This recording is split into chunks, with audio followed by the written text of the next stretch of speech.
হ্যাঁ স্যার,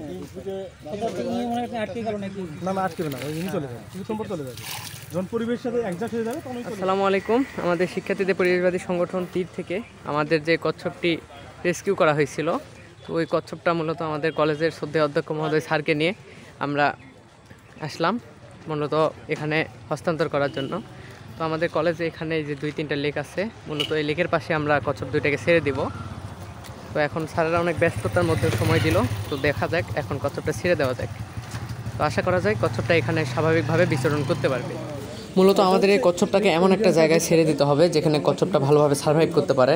তো আমরা আমাদের স্যারদের সঙ্গে কথা বললাম, তো স্যারেরা আমাদের কলেজেরই একটা লেকের মধ্যে কচ্ছপটাকে ছেড়ে দিতে বললো। তো মূলত সেই মোতাবেকই কাজ চলতেছে। কচ্ছপ ছেড়ে দেওয়া হলো, ওই যে ভিতরে চলে গেছে।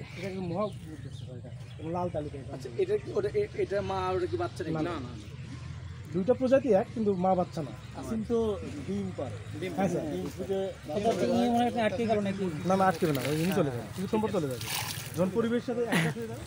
প্রত্যেকটা প্রাণীর জন্য নিরাপদ পৃথিবী গড়ার লক্ষ্যে অবশেষে আমাদের এই কচ্ছপ দুটিকে লেকের মধ্যে ছেড়ে দেওয়া হলো।